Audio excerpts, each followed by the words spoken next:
What makes horror games scary? Is it the fear of dying?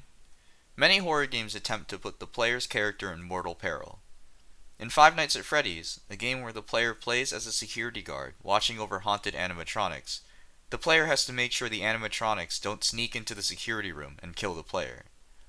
In Until Dawn, the player has to guide the different characters to the proper choices, or else the characters will be killed within the story. Not all horror games involve just the threat of the player dying, however. In PT, the player walks through the same hallway over and over again, with the environment changing with every iteration. Although it is possible for the player to die, the horror of PT is much more widely praised for its surreal setting, macabre imagery, and overall creepy atmosphere. For all the games mentioned, it's not merely the act of dying that's scary, since all danger is limited to inside the game. No physical harm will become of the player. It's more like a fear towards the possibility of death, or anticipation that at least something bad will happen. Until Dawn isn't only scary when a character dies on screen. The horror comes from potentially making an incorrect choice that will lead to a character's death. Anxiety towards their fate. A psychology paper written by Dan Group and Jack Nitschke provides a framework for understanding anxiety, and in doing so, the paper outlines 3 causes of anxiety: uncertainty, unpredictability, and uncontrollability. Uncertainty and unpredictability are highly similar and are often used interchangeably, but have slightly different connotations.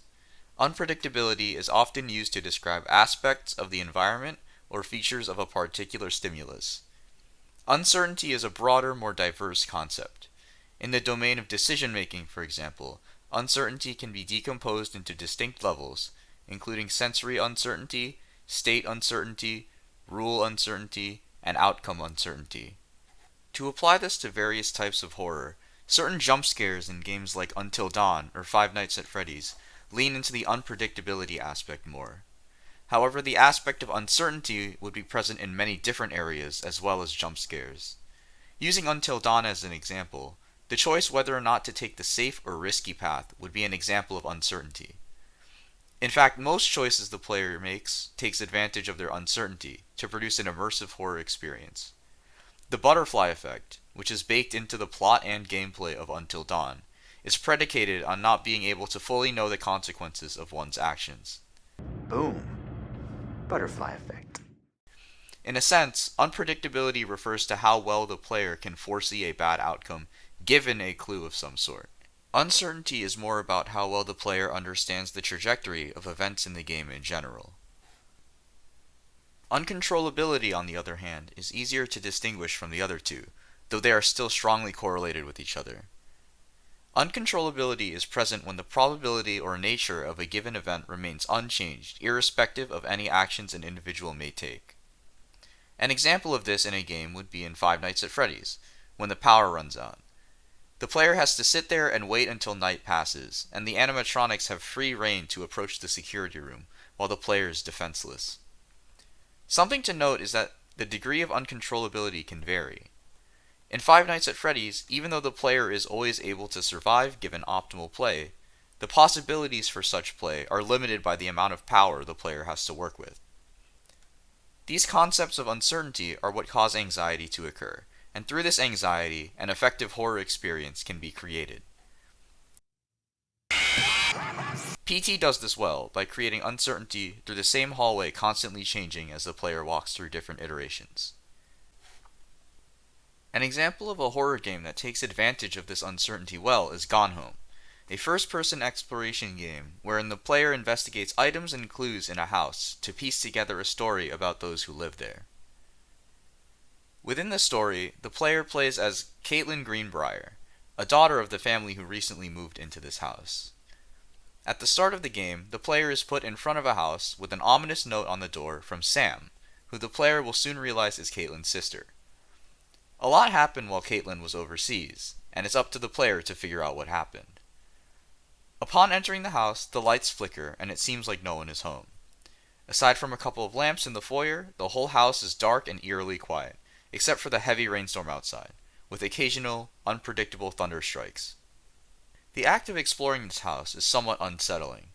Most of the doors are closed by default, and inside is complete darkness until the player turns on the lights. In this time between opening the door and turning on the lights, the contents of each room are largely unpredictable. The movement also feels very weighty and slow, so if anything were to jump out and attack the player, they would have little means of fighting back, i.e., a sense of uncontrollability.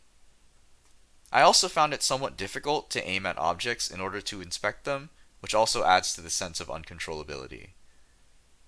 The first 3 rooms or so do a good job of creating this sense of uncertainty. There hasn't been anything bad in any of the rooms, but the next room could have something, the player may think. Eventually they catch on to the fact that maybe there is no real danger present, maybe the house is just empty.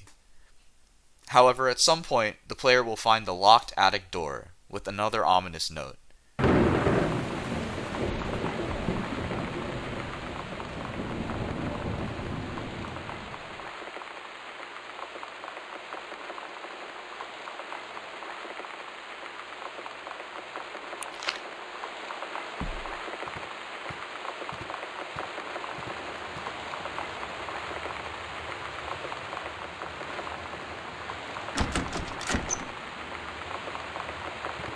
There are also very striking red lights, almost as if to signal danger to anyone who would try to open the attic door. Seeing this door creates many questions, like, what's behind the door? Is Sam still in the attic? Is she possibly dead even? This one moment is perhaps the most important with respect to the horror aspect of Gone Home, and that's because it creates this uncertainty that sticks with the player all the way until they open the attic door at the end of their 2-hour-long journey around the house. All the time before that, the player can only infer what happened to Sam based on the clues, and any bad thoughts are left to fester for the entire duration of the game. One may ask, so if Gone Home is so good at creating these large uncertainties throughout the game, why is it not scary?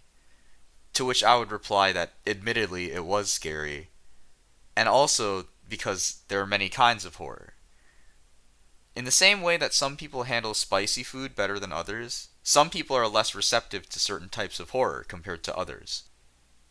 According to the paper, fear and anxiety can be distinguished according to how much certainty one has regarding likelihood, timing, or nature of a future threat.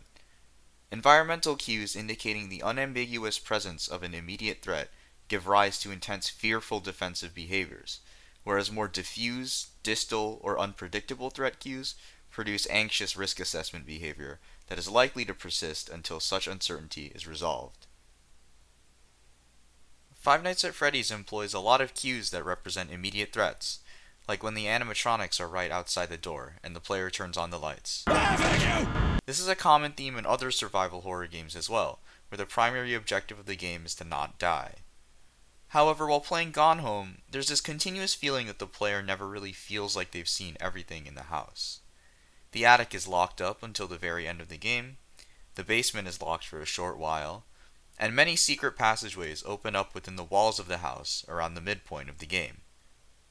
The clues around the house don't threaten the player, but rather they threaten the player's perception of the family's well-being, as the player learns about Sam's strained relationship with her parents, the father's failed writing career, the mother's potential infidelity, and this mysterious uncle figure who's the reason the house is referred to as the Psycho House. To those who are particularly receptive to the backstories of characters, there's a certain horror in uncovering a dark truth.